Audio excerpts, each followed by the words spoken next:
Welcome to a very special and spooky-ish episode of Methodist, the podcast where two seminarians share stories and laughs from the communion table to the lunch table and everywhere in between. My name is Jake. And my name is Cynthia. And if you can tell by our spooky intro music today, it's our Halloween special.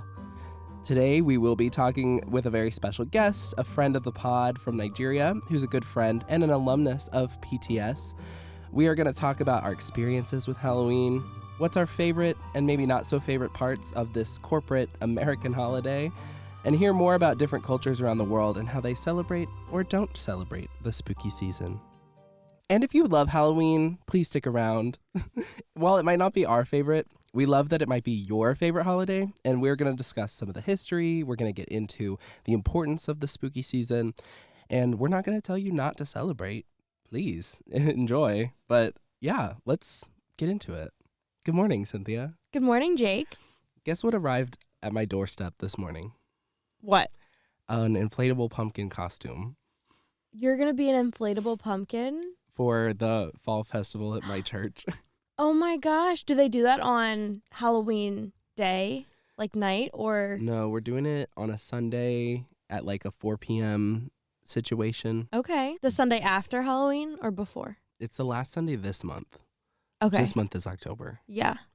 Yeah. I think that's before. So Yeah. that will be before this episode comes out. Yeah. So put pictures on the Instagram. Yeah. Amazing. If I haven't tried it on yet, it might not fit. So I'm going to try it on tonight. Okay, send pics. Okay. Welcome to our Halloween special, everybody. Welcome. So we wanted to do an episode because we realized we've been posting on Fridays and Halloween is on a Friday this year. So we thought we better do a Halloween special. We ought to.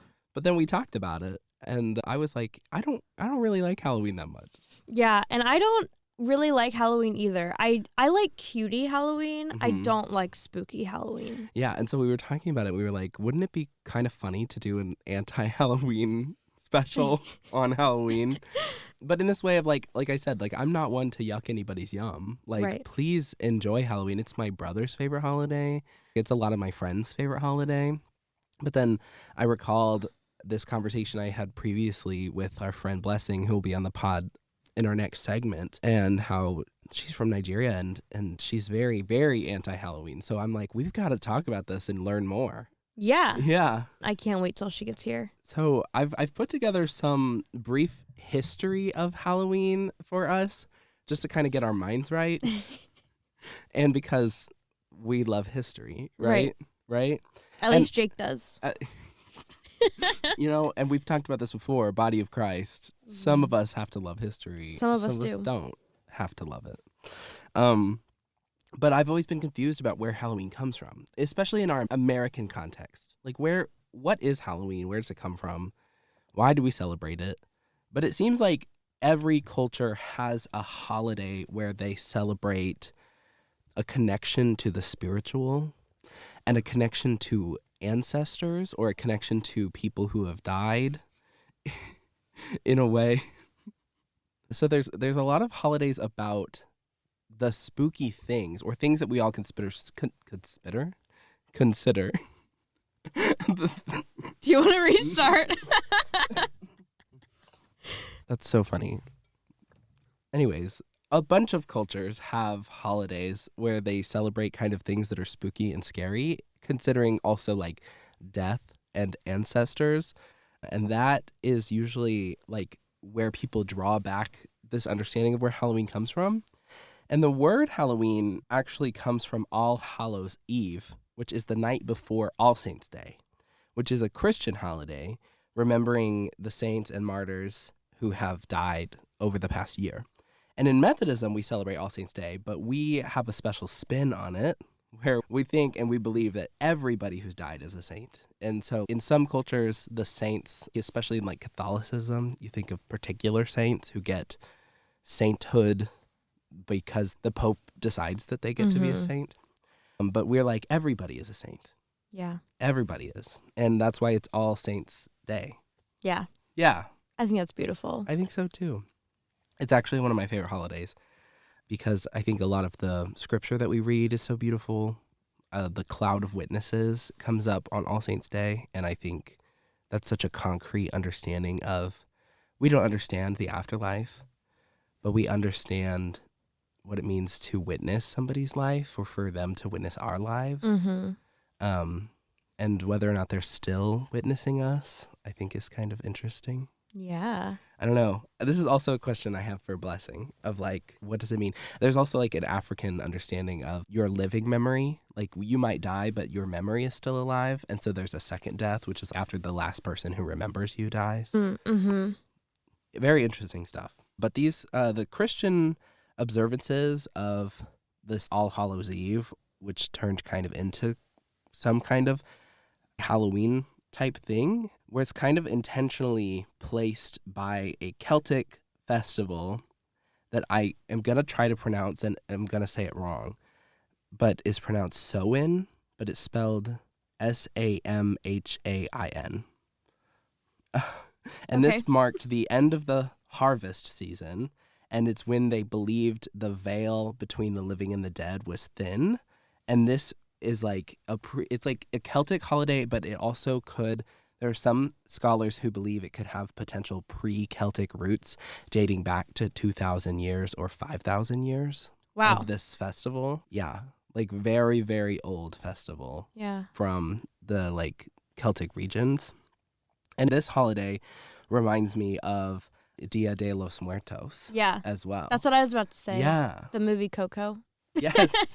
That's what I was thinking of. Yeah. And that is also so that is a festival that takes place in Mexico, and it also celebrates and honors ancestors, and they also believe at the end of the harvest that the veil between the living and the dead is thin. Yeah.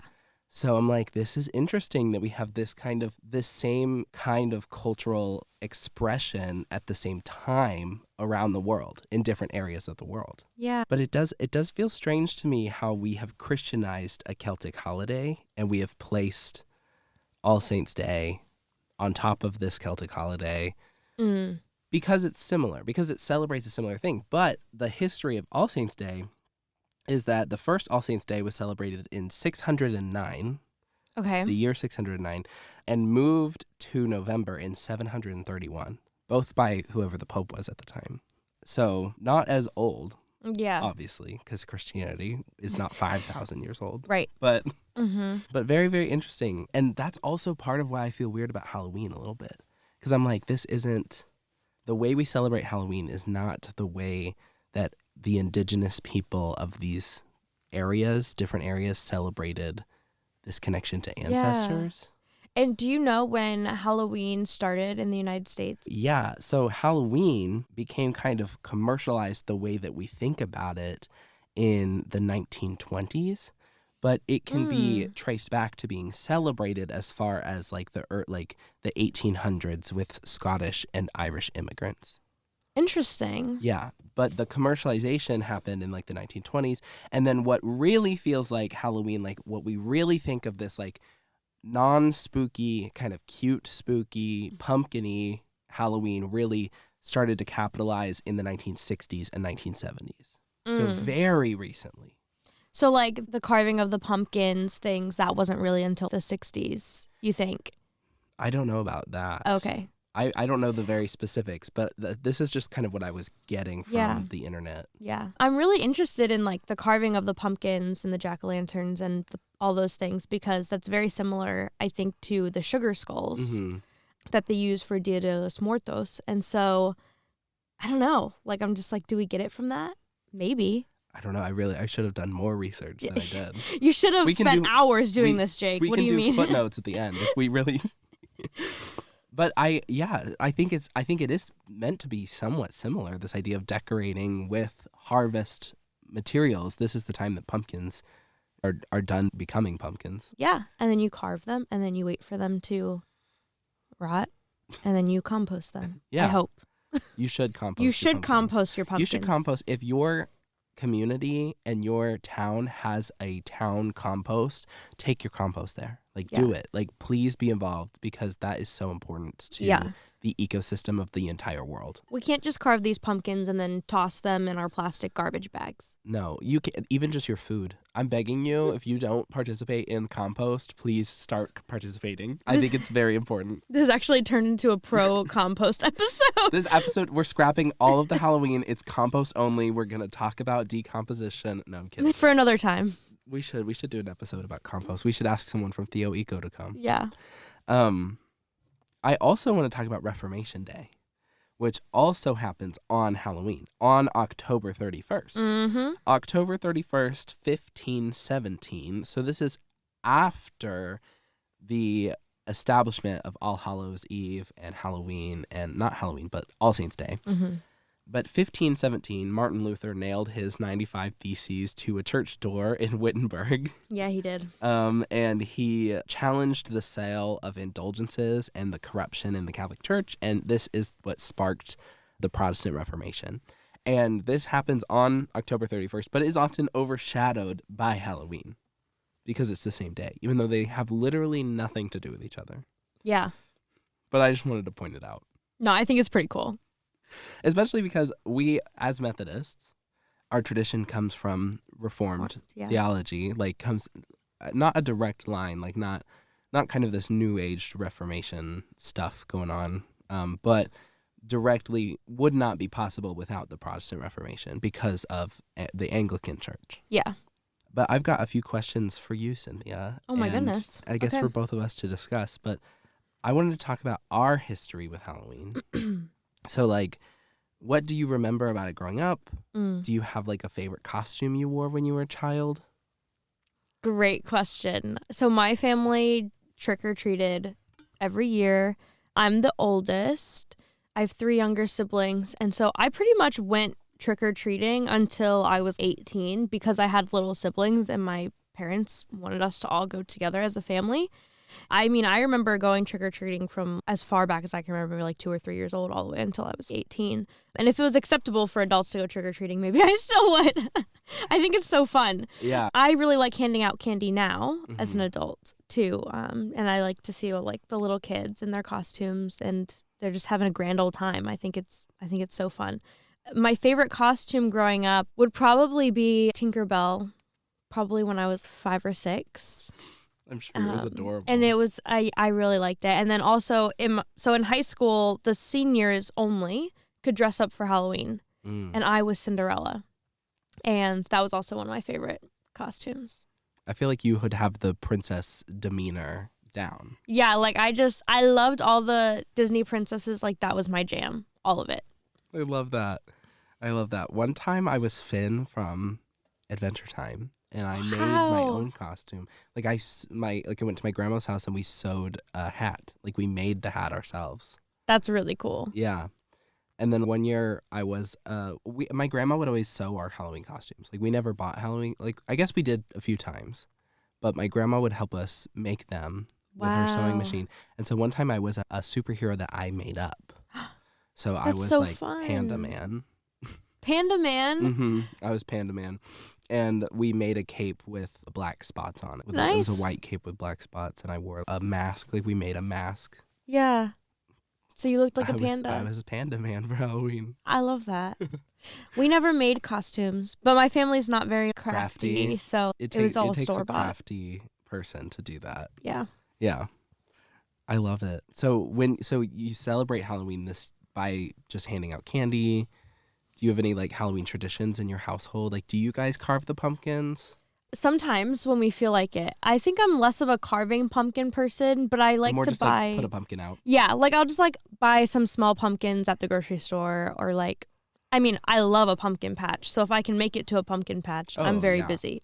But if I can, I would love to. Up here, I've been wanting to go to the apple places. Yes, there's a lot of... apple cider donuts. Yeah, there's a lot of them. Yeah. So, yeah, and we also...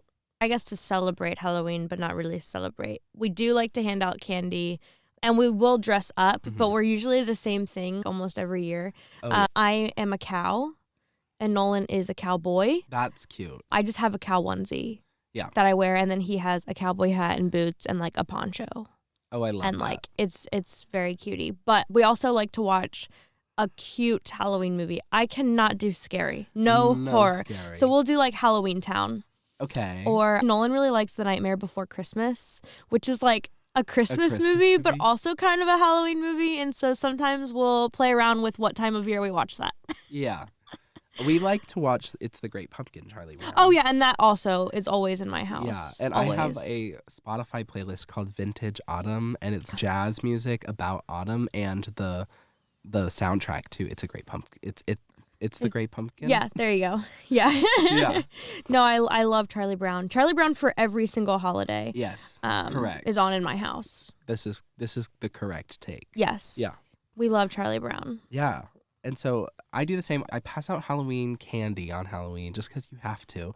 This year I'm going to be in Baltimore for Halloween, so I'll be passing out candy in Baltimore with my friend at her house, and then her nephew might stop by and get candy from us. That's so fun. And I think I'm going to be Marcus the Worm for Halloween, like on Halloween. I think I am going to dress up. This is an internet meme. I tried to tell my youth kids that I was going to be Marcus the Worm for Halloween, and they were like, what's that? And I was like, I guess nobody knows. I also said, what's that? I know. Nobody knows, and I think it's hilarious. I don't know if I'm actually going to pull through. I might just do the pumpkin again. I was going to say, you already have the pumpkin costume, I hope so it fits, might as well. I will return it if it does not. Well, yeah, as you should. Yeah. Get your money back. Yeah, but other than that, like my opinions about Halloween have always kind of differed. Because I'm also anti-spooky, I will not watch a scary movie. I've never seen a scary movie. Like I remember my parents telling me that Stranger Things would probably be too scary for me, and I agreed with them. I was just like, you know me better than I know me. I watched season 1 and I was like, that's enough for me. Yeah. I liked it. It was good, but I was like, I haven't even tried. I haven't even tried it. And I just know that it won't be good for me. Yeah. I'm okay with not doing the spooky things. But then my other questions about Halloween is just like, how much of this is our holiday? How much of it is somebody else's holiday or somebody else's culture?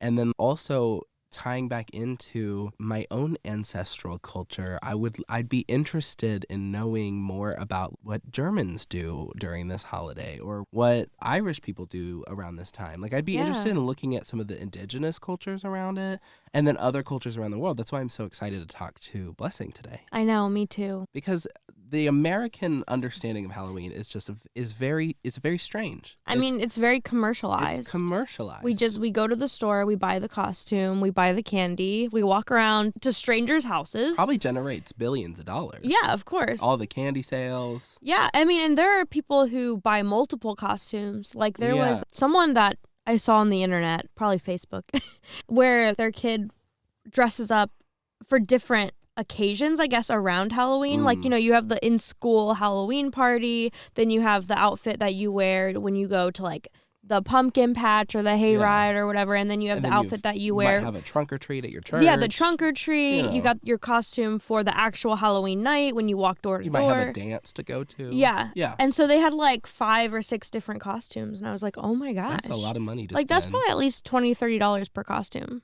Or more. Yeah, I don't even know how much they cost. Probably a lot these days. Inflation. Yeah, with the tariffs. The tariffs on the Halloween costume. They're probably made in China. Exactly. So, yeah. It's it is a little strange. Even as a child, I remember it feeling a little strange that we would walk door to door to random people's houses, and that we would have to say trick or treat to get candy. Yeah. Like it is what if they strange. Trick you?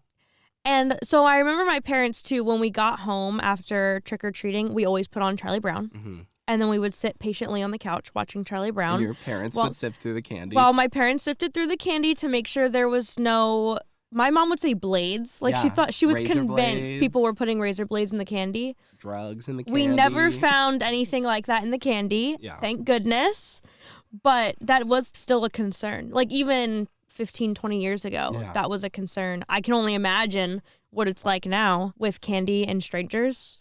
Especially we feel so isolated. I feel like I know a lot of my neighbors in my neighborhood back home in Oklahoma, but not super well. Like I might know their names. Oh, yeah, or for sure. I have a nickname for them. Yeah. You know, but I don't know, but it used to be that you knew everybody around you. And you come from a rural context where it's probably you definitely know who's around you. Yeah, for the most part. Yeah. And even because I grew up in a rural area, we would actually go, like, we would Into drive town. into Yeah. town to go trick-or-treating, because if we went trick-or-treating where we It would lived, be 10 minutes between each house yeah, like in that the would car. take actual hours. Yeah. If we walked, yeah, you would have to take a car. And that's honestly why the trunk or treat became kind of popular. Yeah. At the church, you go to the church and Walk do around. that because the houses are so spread out. Yeah, which I do like a trunk or treat. Mm-hmm. I do. Nolan and I did one at our church 2 years ago where we dressed up as Daphne and Fred from Scooby-Doo.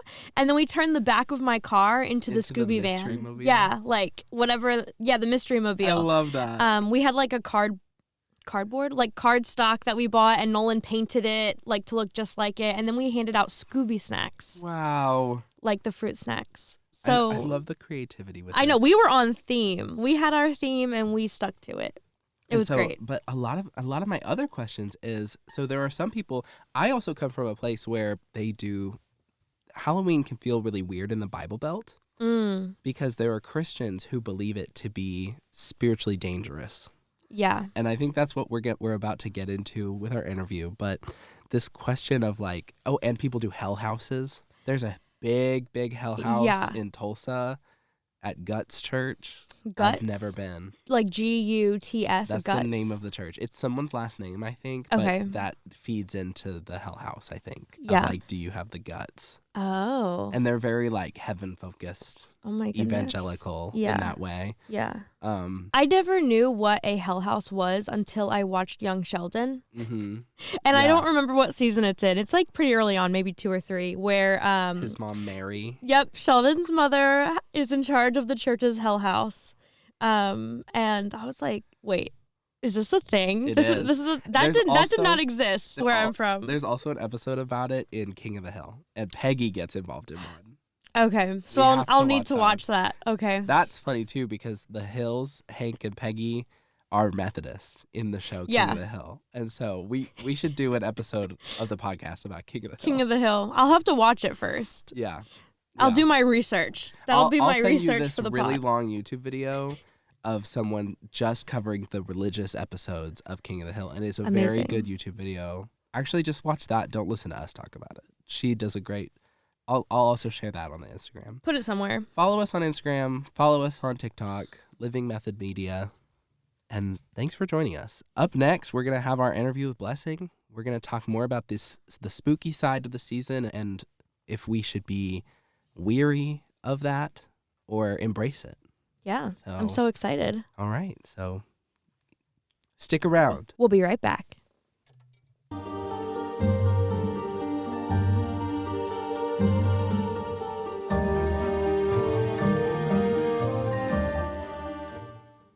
Welcome back. We are moving on to our second segment today where we have a very special guest with us. We have our good friend, Blessing. Now that we've talked a lot about our experiences with Halloween in America, we are ready and excited to expand the conversation. Welcome to the podcast, Blessing. We're so glad that you could join us. Thank you, Cynthia. Thank you, Jake, for having me here.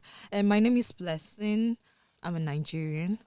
So I'm happy to be here to talk about Halloween, the scary. Happy or not so happy?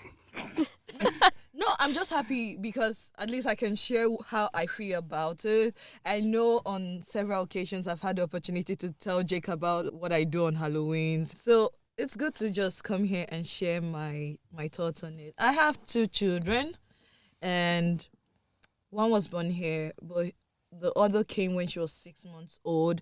So I think most of the things they know is what happens in America. Mm-hmm. Mm-hmm. So every day I get to interact with how do I teach them their roots as Nigerians, but also help them feel among in a culture where they are right now.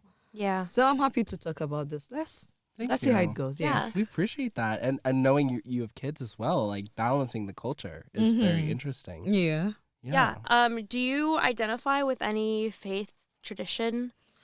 Yeah, so while in Nigeria, I attended ECWA, that is Evangelical Church Winning Ore. But when I came to the US, I switched to the United Methodist Church. And currently, I'm the children's director at a United Methodist Church. Yeah. That's so fun. We love that. Yeah. So, growing up in Nigeria yourself, were there common beliefs about superstitions or the supernatural that made you want to avoid spooky things or things of a spooky nature? So many things. Yeah. So because of the introduction of Islam and Christianity, there are just some lines being drawn. We have also traditional worshippers in Nigeria. So it's like light has nothing to do with darkness, and there are some certain things movies portray, and if you're a Christian, this is how you behave. If you're a traditional worshiper, this is how you should behave. You shouldn't mix up those things together. So I think when Christianity came, it casted a light on whatever traditional practices we had and made it look so evil. Let me put it that way. So some of the practices that we would usually do were not really accepted in the church. So I remember growing up at first, it's like you can't dance in church. You don't clap your hands. At first, don't clap your hands, or no instruments, or don't do this type of music. Wow. Or something like that. But it's getting better. I think people are getting to know better, that it's not, the fact that you're a Christian doesn't mean you should forget your culture. Yeah. And it's not every aspect of your culture that should be looked at as bad. So I think I grew up, there are so many superstitious beliefs, especially connected to our movies. I grew up watching a lot of Nollywood movies, that's Nigerian movies, and it's like the portrayal of light and darkness. And so there's a way the traditional worshiper is portrayed, and there's a sacredness to it. You don't touch it, you don't go close to it. So growing up, it's like, okay, no, this is not for me. When I see that, move away, just move. So yeah, I hope I answered the question. No, Yeah, definitely. We appreciate it. It's very interesting. I've never heard Nollywood movies. Yeah. That's Oh my goodness. interesting. If you watch them, you understand, you see a lot of traditional stuff in play, and you hear about the evil forest, you hear about the black witch, The you hear evil about forest. yeah. That sounds- it sounds spooky enough. It does. Yeah. Is it But there's the lost egg or the missing egg, or people going into the forest to no, you need to watch the And then they movies and never- see they how never come scary they out. can be. Oh. Wow. So it's like, if you're a Christian, it's like, what do you want? Do you want something that scares you to death, or you want Christ that is willing to accept you? There's just that distinction. Do you want to die, or you want to live, or do you want light, or you want darkness? It's just there was just the straight cut. You don't mix things up. Yeah. Wow. That's so interesting. Especially because you're right about but sometimes you can take it too far if you don't want to lose your culture. You don't want to lose dance and laughter and the good, the bright and the light, good parts of tradition. Yeah. But then there is there's some spookiness and some scariness. Yeah. And I've always wondered, when a lot of these holidays we talk about, even Easter and even some of the other ones, they are connected to traditional European holidays. Yeah. And I've always felt kind of similarly wondering about how the traditions have come together or come apart, or what we keep and what we don't keep from in more older traditional cultures, and just trying to find the goodness and not the bad stuff. I don't know. Yeah, and also who gets to determine what we keep and what we don't keep. And that's why I like this book by Lamin Sani. He says, whose religion is Christianity? Because, we are being accused of syncretism, but when I come here, I see a lot of syncretism happening. And I'm like, is this Christianity? I'm like, what I see back home, I think we try to even define the lines better. I remember when I first came here, and in a church calendar, I saw inside the calendar, I saw Halloween, and I saw like this pumpkin Yep. With a face. with a face, and I'm like, church calendar? Is this not syncretism? Or Yeah. I know people celebrate Halloween, but does it have to come into the church? But to me, I feel like the more I experience life and I get to learn things, I feel I shouldn't cast dark light on whatever people hold as culture or something. Right now, when I hear about things, I want to know the history behind them. I think with history, we are able to appreciate better why people do things. Yeah, definitely. Because I wish when the missionaries came, they got to understand the people, the African people for who they were, and not just, you know, sometimes I'm trying to tell my people, it's like, some of these things you're running away, they are who you are. Yeah. I know there are some aspects that I wouldn't so much encourage, but there are some things about us that make us us. We are losing our language, we are losing our sense of dressing, the way we speak, you know, so many things, our food, because we are trying to be more white. Should I put it that way? Yeah. Yeah. It's tough. But I've similar questions about syncretism. Yeah. It's Yeah. very true. I mean, it's what is culture versus what is church? What is, you know, and then how do you appreciate both and not lose it? Because Yeah. I feel so, like, I know I wasn't around that long ago. Like the very, very early days of the church spreading in such terrible ways. But I do feel a sense of apology and sorriness for the way that Christianity spread and stripped so many people of their culture, you know? Yeah. Yeah, I feel very similarly too. But I think the history is so important. Yeah, it is. So in Nigeria, I'm wondering if at the end of the harvest season, is there a holiday like Halloween that is celebrated? Do you guys celebrate Halloween? Did you know about it growing up? I think I got to know about Halloween from American movies. No, we don't celebrate Halloween. If you say Halloween, Nigerians are like, no, please, we don't cross that line. So there's this respect for the dead, because, you know, they're like our ancestors, you know. We give them that respect. We feel that this is something about the dead are still, will I say, like living memory? Yeah. You still pay respect to them. So you don't just call them out. You know, we still believe that they might still come back. You understand? There are some children that are named like, oh, father has come back, or mom, my mother came back, or something. Because some people still believe in reincarnation and so many other things happening in our culture. And we are told not to disrespect the dead. So just doing a celebration or maybe doing something and say we are calling we take it serious. The spookiness and the rest, we take that serious. Concerning celebration for harvest, I think one thing that comes to mind for me, like in my culture, I'm Igede, by the way, I'm from Benue State. There's this New Yam festival that we would celebrate every December. Yam is a tuber crop. I don't know how to describe it. This is a different type of crop, like a corn? No. It wouldn't be a corn. Let me see. Like a potato, but a bigger size. Like a big potato. Yeah, a starch. very big one. A very big one. And it's stronger than a potato. You can't see her arms, but she is showing a giant shape. Yeah, it's usually long. Like 3 long. So, as big as a dog. some might be that big. So yeah.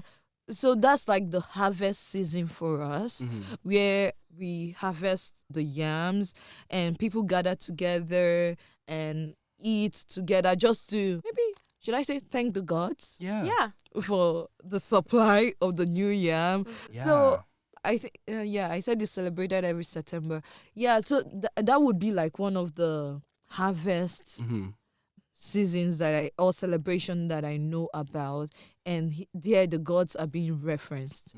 Which a lot of agriculture-based communities, if you are close to harvesting, if you are a part of growing your own food, is very spiritual because you have to trust in some higher power that you will have enough food, right? Like you can do as much as you can water them as much as you can take care of them as much as you can, but when it comes to the actual production of the fruit, there's something magic that happens. Yeah. So Like- people believe that there's a God that actually helps the crops grow. Yeah. And so when you harvest, like the first fruit you get, you give back to that God.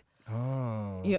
Yeah, maybe just like in the Bible with Cain and Abel. So, yeah, but you give back to God your first fruit. So that celebration is called Igede Agba. And even among like the Igbos and Yoruba and other cultures, they have all those festivals where they celebrate harvest. But I think the one that comes closer to what the Americans would do would be the Thanksgiving. Yeah, they do like a general Thanksgiving. That's the churchy one. So this one happens around November, December. So it's like harvest Thanksgiving. That's what the church calls it. Yeah. And you bring in whatever you've got, money, food stuff, just bring it to Potluck, church. and everybody eats. Yeah, of course we're going to eat, of course. Of course. but you're going to bring the ones that haven't been cooked yet. Yeah. So, and in some churches, these things when they are gathered are being shared to like widows and people that Oh, don't yeah. have. Yeah. Yeah. So that's what we do, like mostly in Nigeria. Like to give back. Yeah. Oh, That's so nice. beautiful. I love Yeah. it. So you were talking about these holidays. Did you actually celebrate them growing up? So, You're we like, yes or celebrated no? in a Christian way. Mm. Let me Okay. say it that way. In a Because Christian way. on that day, you know, I also recognize that, oh, this is harvest. And That's kind of like what we do when we're having a fall festival instead of celebrating Halloween. yeah, at church. yeah, let me Yeah. put it that way. Yeah, So yeah, yeah. I'm Yeah. happy. And I'm like, I get to ask, like, when my dad was like, I'll be like, why don't we celebrate it so much how others would do? And he'll be like, well, that they sacrifice to gods, they do this, and you know, and I'm so kind of we would celebrate within us as a family. Of course, we'll eat the yam, but we are not celebrating, dedicating it to a god like the gods of our people, but to our God Almighty. Right. The great I am. Yeah. And maybe my uncles also would come around and we could eat together. Or during that festival, we exchange food stuff with one another and just celebrate in our own Christian way. Yeah. There are sometimes that because during the celebration, some people are required to go back to the village and do it together as a community because it's a community event. So sometimes my dad and his brothers could go back and just celebrate with the whole community. But for us, we were not directly involved in it. But during the festival, you see most of us, although we're in the cities or something, we still post and say, oh, happy Igede Agba to all my people, thank God for the harvest and everything. Now, All Saints Day, this is kind of tricky for me because although I came from this background of as an ECWA member, I went to a boarding school, a Catholic boarding school. So that was like my new home and everything. So I got introduced to All Saints Day. Yeah. But from a Catholic perspective, not like Yes. a Methodist perspective. It's Yes. a little different. Yes. It's different. Oh, it's different. Yeah. Really. Yeah. Just slightly. Well, because All Saints Day in the Methodist Church, we celebrate all people are saints. And so people who have died are saints. But in the Catholic tradition, they have certain That's saints. it. Yes, specific saints that the Pope Yeah. has deemed Yeah. sainthood, right? Yeah. So that's that's the Oh. main difference. Okay. So I got to know about All Saints Day from the Catholic perspective, where we just celebrate all the saints that have gone. I didn't even know how we knew all those saints. And let me just say a funny thing. So there was this Nigerian actor. Apparently his parents named him Saint, and his last name is Obi. So on that day, when we are calling Saint, what are the saints that we have again? There's many of them. Yeah. Saint Saint Anthony, Valentine's. Saint Pray Mary, for us. Saint Peter. Pray for us. Yes, Then somebody will shout, Saint Toby. that's funny. It's not a saint. so, so just to make it funny, Saint Toby, pray for us. That's so funny. That's hilarious. Yeah. So that's where I got to know about All Saints Day. And when I was in the boarding school, I think I kind of, since I was there, I decided to get to know more about what they did. So I won't say I ran away from their events. Mm-hmm. I did not. I participated in everything, including All Souls Day. Although I didn't understand like the meaning behind it. At some point I was like, what's the harm? But or there were some things that we were also forced to do. But like during All Souls Day, where do you know about All Souls Day? Mm-hmm. It's the same thing. Oh, All Saints. We have them. I think they're separate. There's one that is in November.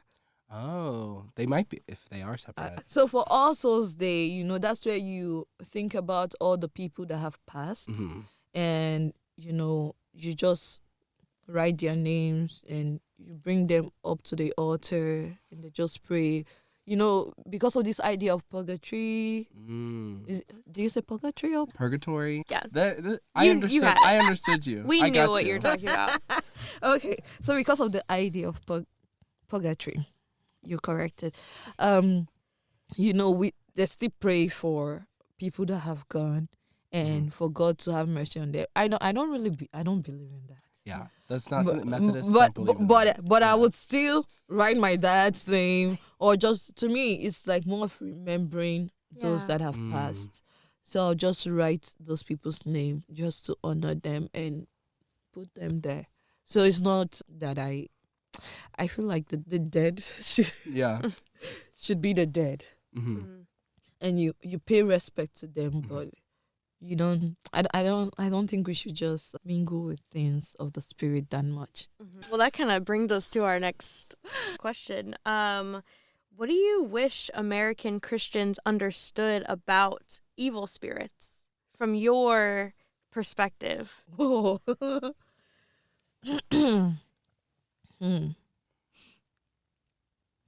Okay, this is tough, and I think I'm learning also here in America. So there were some things I would normally connect to the spirit or to evil spirits, and now I see their medical issues or their other stuff. But still, I feel like there are some things that are not just sciences. Yeah. It has deeper roots. I don't know. There should not be lukewarmness towards such things, and you're saying, "Oh, let's leave it to science. Science will figure it." There are things that I think are beyond us, and I wish people would see that. Yeah, as Paul would say, "Oh, they say it's not Paul that wrote Ephesians," as Ephesians would say. We wrestle not against only flesh and blood, but against powers, against principalities. There are so many other things happening there you can't explain. Like, it breaks my heart when I see so many cases of, I'm just being careful not to mention things that will cause issues, but of mental health. It's a big deal. Yeah. It is. And I've gone through my own crisis to know that this is real. It is real. But I wonder what is it about here that it enables what is that thing that enables that mental health issue? Like, why are people going through this? Yeah, especially like anxiety. Seriously, Anxiety, I what's feel like going on? I deal with mental health issues. I have anxiety, and I've been dealing with it my entire life. And it's only been recently that I've started to even wonder or consider the idea of it being spiritual in a different way. Like, I do think that the medical side of things works really well, and that I'm very thankful for the support that I get. But recently I've been thinking about it in a more spiritual way, of this idea of what does it mean to not have fear and to trust and surrender, and the spiritual part of this being possible, like there being a possible, like, very spiritual side to my anxiety. And I don't know really what I think about the realness of, like, that being like a spirit of anxiety, but it could be, like, I don't know, you know what I mean? And the more that I think about what Jesus says about anxiety, or even what is his name? Augustine. What Augustine says about evil, because Augustine says God is and evil isn't. And when you think about that, and you think about anxiety, and anxiety is being fearful about things that aren't currently happening. No. That, and then you think about that might not definition. happen. And you think about that definition of God is and evil isn't. Think about that. And the thing that we're scared of is the isn't. You know? Wow. I never thought about it that way. Wow. Kind of interesting. Yeah. Wow. I remember growing up, I was a very shy person. When I tell people, they don't believe. I used to be very shy. Even up to this time, I feel like I'm still a shy person. But like, well, let me just say whatever is on my mind. If I offend someone, I just have to say I'm sorry, and really reflect and do better. But that shouldn't stop me from speaking. I remember I used to have stage fright, and like I'll stand there and I'm like, oh, I'm shaking. When you ask me a question, I want to run and hide under someone. And I will look at my mom and I asked her, why do you have so much courage? Why is that nobody tell you, like, they don't even tell you ahead of time you're going to do this. They just call your name up and you go out there and you speak. And she said, oh, bless you, I'm a teacher. Yeah. Is it? I'm a teacher. Teachers would always have something to say. And for them to have called me, it means I have something to say. Yeah. So there should be something in there for me to say. And I always looked at her and I'm like, God, let me grow up and have this courage. And she would tell me when I started struggling with fear and anxiety also in my own way, because like so many things were happening and I was like, how am I going to go through school? Well, those were financial issues back then though. And she would give me passages from the Bible. I know there was always Isaiah that she would give me and tell me, and she would keep telling me, like, if you start feeling this way, remind yourself, God has not given you the spirit of fear. God has not given you the spirit of fear, but of sound mind. There are other passages from Matthew about do not be anxious of what you will eat or what you would wear. Look at the lilies. Look at this one. Look at the birds. Yeah. They have enough to eat. How? They don't even think about that, but they still have, Said your Father in heaven takes care of them. What about you? And again, I like those were encouraging words to me. Maybe in my environment also. In my environment, people don't even let you go down. Always people around you to keep you up. Yeah. Always people around you. So, if you're going through something, you're not alone. The community is in there with you. It's everyone's problem. Yeah. And you get people that are coming around just to hear you talk or just to take you out, let's go out, let's just walk around the street. Like, you get to play, interact with people, so you don't feel alone. So I would say here, when I came here, I felt so lonely. At some point, I didn't even understand what was going on, and I started feeling sick. I struggled with that throughout school. That was when I realized that, mental health is real. Yeah. I said, this is real. Because I knew what I went through, and I'm like, I saw myself giving up on myself. And I'm like, how is this possible? Is this me? With everything I've been through, and I'm giving up on myself. So I don't really know what is going on. I can't really explain it.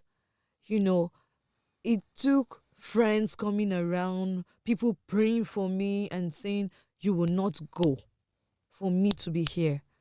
Like, so I don't just see mental health as just like a medical thing. I see it as also a spirit that, well, I can't explain it. Things of the spirit are to the spirit. God, please give us the wisdom to be able to understand whatever is going on. Yeah. It's so interesting, especially this idea of what is spirit, what is evil, what is not of God. Because you said, like, God does not give the spirit of fear. So what gives us fear?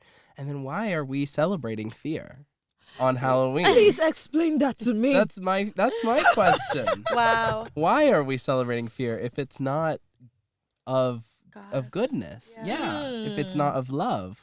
Yeah. You know? And so that's why it kind of leads me to my question about, like, there are Christians who have mixed feelings, especially American Christians who have mixed feelings about Halloween itself. Some see it as harmless fun, and then some people do see it as spiritually dangerous, you know? And so what is your take on this idea? Is it dangerous to engage or be near, some of this like celebration of fear? Celebration of fear. I mean, honestly, what else are we celebrating? I mean, especially like the haunted houses. Like, that's crazy to me. Well, and the dressing up as scary people or animals or things. It's different. I feel like it's very different. Like, the dressing up as Spider-Man is one thing, but dressing up, like you said earlier, dressing up as a monster or dressing up as, like, death. And, like, watching horror movies, or even on the similar note of haunted house, like Fright Fest and things like that. Wanting to be scared. One time I went on this haunted hayride, and it's a guy chasing us with a chainsaw. Yeah. Like, are you serious? That's I'm happened so to me serious. before. Yeah. Isn't that insane? And you pay money to go do these things. To get scared. Why? Yeah. So what's your take? So what's your take? So, there's something I always laugh and tell my husband. It's like, since Americans have not experienced what it means to be haunted. That's so true. Like, so you want to feel it. We that grew up in environment where we feel all these things. It's like, why would you bring it upon yourself when you're running away from them? Why are you bringing it upon yourself? So, concerning the Halloween stuff and, people feeling, I think, people have different ways that they feel about this. Personally, to me, as I remember telling Jake, when I first came to America, and it was Halloween, I didn't know. Oh, yeah. So I was That's inside. surprising. I was inside, and I kept hearing these knocks on my door. And I'm like, who do I know? I went there and I peeped. And I saw children dressed in some ways. And I called my husband. He wasn't good. I called him. I was like, hello? Like, there are people knocking on our door. I don't know what they want. He said, oh, today's Halloween. I said, Halloween? I said, so what do they want? Say candy. I'm like, oh my goodness, I don't have anything. So, like, I refused to open the door. Yeah. Maybe because of, like, what I've seen happening, like all those haunted movies and the rest. Why am I opening the door to something I don't know? And again, I didn't have candy. Right. I wasn't prepared, right? Right. So, Unprepared. First Halloween. and the blinds were open. And I saw the children passing. I had to hide. You had to hide and I close hope them they don't slowly. remember me. To hide so and just funny. like crawl into the room. And because of that, I refused to talk the whole day. I was so quiet inside. I did not watch a movie. I didn't do any. I just stayed inside with my baby. And if she wants to go, I'm like, keep quiet. It's Halloween. That's so funny. But I think over the years now, I'm not so scared about it. But it's not a day I would like to go out because I still feel like, to me, I feel like spirits are being invoked. Maybe because of traditional practices we have in Nigeria. So we have days or special celebrations where we have masquerades. And, they dress up and it's like an invitation you don't To see. spirits. Yeah. That's an invitation to the spirit, So it's not the person that's inside that clothing. It's another spirit being invoked. If you read Chinwe Achebe's books, you see him trying to portray like ideas of what masquerades will mean in an African culture. So being dressed like something is like, and you are invoking another spirit. So it's not like really you in that costume. So maybe kind of that is like the idea I used to have, or I still have till now with some costumes. I'm like, you're invoking maybe some spirit into the environment without even knowing that this is what is going on or this is what is happening. I see my daughter so happy for Halloween, and I don't know what to do. That was gonna be my next question. Is do you take them out or you're undecided? Thank God. I think that day should be a school day. Is it a school day? Yes, It's it is. Friday. It's on a Friday. Thank God. So she'll be in school. Okay. Oh, people go out later. Yeah. But she'll probably do things at school. Like they'll usually have like a Halloween party. Yeah. So maybe she'll get her Halloween fix at school. Yeah. Yes. So, I've spoken about that with my husband. And tell me why the same me that would be so skeptical about Halloween was looking for a costume for my baby. Oh my gosh. What is going on? I was like, don't do that. Don't. But that's kind of what I was saying earlier, liking the cutie Halloween. It could be cute to see your little baby dressed up as a princess Or a or ladybug. Or like Yeah, something so cute. cute. And when she first came, she was so attracted to pumpkins that I started calling her Pumpkin. So she likes the fall. She likes pumpkins. So how do I separate the idea of the fall from Halloween? Yeah. So that's what I am struggling with. So to her it's the pumpkin, but she still calls it Halloween, and so there's that mix up. Yeah. She really doesn't mind wearing, like we've never dressed her up, and that's not a big deal because I go to her school and I see that it's not all Americans actually dress up their children for that. Yeah. So I like that she has the freedom to just be herself. And also, but there's also that question of belonging or feeling among and all those things. Yeah. But we have to instill confidence in her and let her know she's loved. It's not from lack that she's not getting what others are putting on, but it's from a different perspective. And I hope when she grows up, she's able to decide for herself, or we're able to explain to her why we take some certain stands, Yeah. Like the school would go out into the neighborhood, which I don't mind. Last time I was so happy because she just took her little basket and got some candy. And then you get to share it. Yeah. So I was happy for her. She was so happy about it, and her pumpkin. She's always excited about the pumpkin. Of course. So I think that is fun about harvest. We can say, oh, this is harvest time. And last time we went to the farm on Saturday. She was so happy. Aww. She got some peppers, and this is a way to tell her about harvest. Yes. Yeah. So it's not just Halloween, it's about harvest. Exactly. Yeah. It's And like just Halloween is not the only holiday too in this fall season. There's Thanksgiving also. There's Thanksgiving. Thanksgiving. There's All Saints, there's Reformation Day. There's a lot of stuff that happens around this time. But what I think is so interesting is some people try to gauge it from a Christian perspective. What is pure of heart, or what comes from the fruits of the Spirit, or what is your gauge about how you interact with the world? And so that's why on TikTok sometimes you'll hear this joke about like, I think the pure of heart can do this, whatever, and it's like whatever. And that's like a joke I've been hearing lately about like, oh, maybe like there's some people who have like a hot take of like cigarettes aren't that bad for you if you're pure of heart, and I'm like, that's not true. That's not true. But then but it makes me wonder about the cute side of Halloween, or just what is syncretist versus what what is just fun and what is just cute and what is just kids being kids versus the very scary side of it. Yeah. So that's also the questions I have about myself. I don't have children yet, but I've always wondered, and I feel the same way about Christmas sometimes too. Not to be like, I don't want to be this like weird strict parent. Yeah. But I also want to teach the Christian side of the world to my kids. And I do want to teach why we celebrate All Saints Day versus what is Halloween, and then like we're only going to do cute costumes. Like, I'm probably never going to let you dress up as the Grim Reaper if you asked me, you know?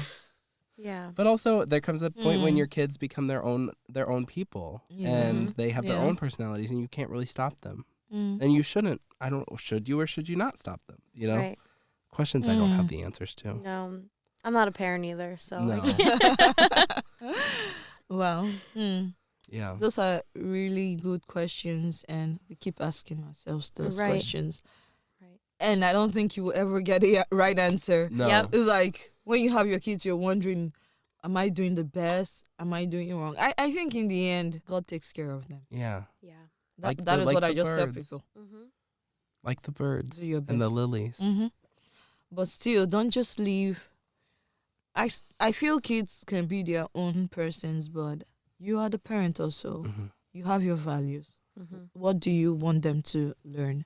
Yeah. And what do you want them to get? So don't just leave them.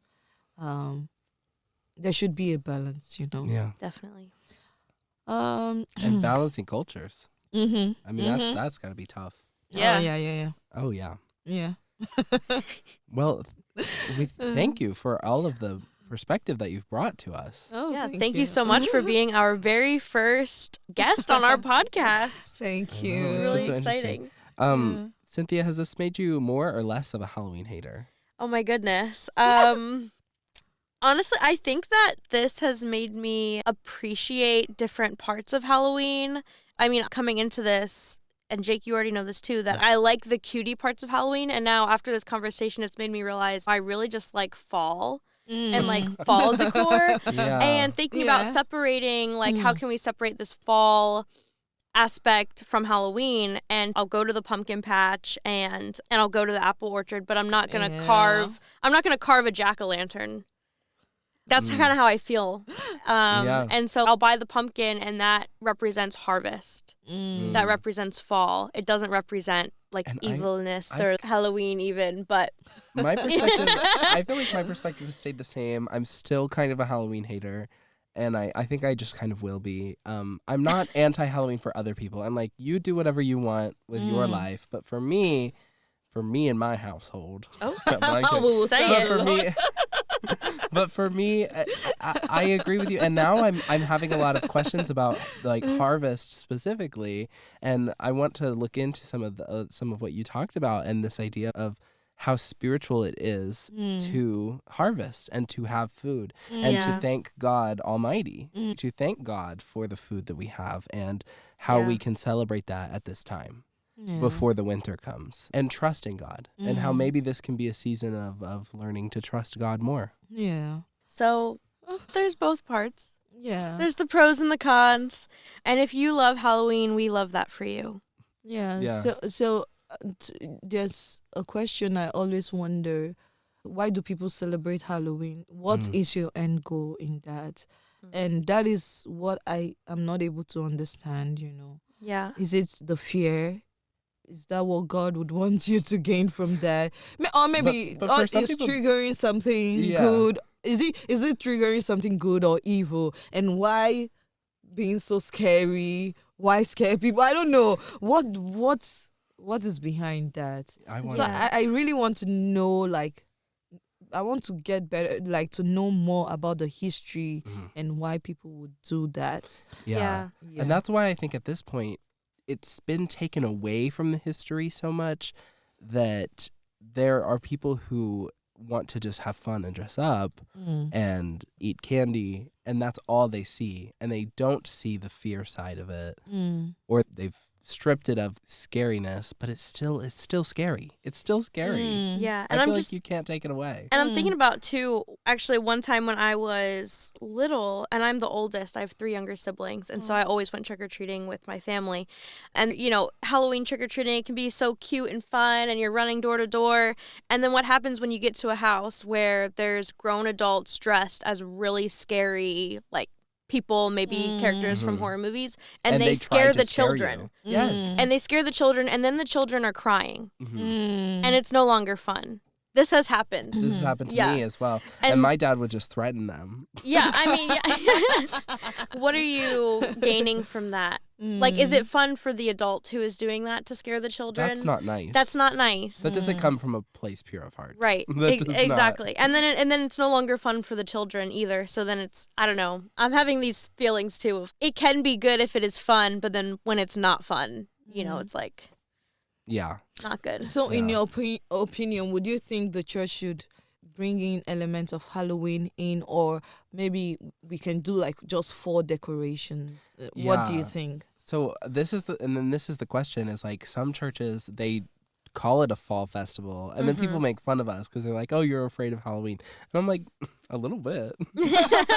So we are having, like, my church is doing a fall festival. I'm planning it. There's going to be a fire truck and a bouncy house, and we're going to do pumpkin painting and s'mores, and that's our fall festival, and we're calling it fall festival. But there are other churches that will say, like, this is our Halloween trunk or treat. My church is having a Halloween gathering. Yeah, and so there's like. On Halloween night. On Halloween night. Yeah. Seriously? So they can listen to this episode and then discuss it at the party. Yeah. I'll just send it to them. Send it to them. And so it's kind of a question for me is like, how much of what are we bringing in the church space? Yeah. It's interesting. Yeah. I think it also depends too of who's in your community. And who are you trying to reach in your community and things like that. Because I think the outreach is there. Yeah, definitely. Yeah. If you're like, here's a safe space for your children to come trick-or-treating, of course they would come to this church to get candy. You know? Yeah. But because we're not going to scare them. At the church. Yeah, right. We're going to be dressed in cutie Halloween costumes. You'll be dressed as a pastor. Right. Well, as an angel. Let's all be biblical characters. That's so funny. Okay. But yeah. So it'll be like a fun time. I'm going to dress as a pumpkin, which I said. That would be cute. Yeah. See, that is cute. Yeah. Yeah. I'm going to be dressed as a cow. Oh. Yeah. Hey, that also makes me think of agriculture. Yeah, see, harvest season. It's all coming together. It's all coming together, folks. Well, thank you, everybody. Thank you for having me. Thank you. Thank you, listener, for listening to this extra special episode of Methodish. Be sure to like, subscribe, and share the pod. Connectionalism isn't just for Methodists, it works for podcasts too. Tell your church's trunk or treat team about our show. Our current goal is to grow our audience to 100 circuit riders. See you next time.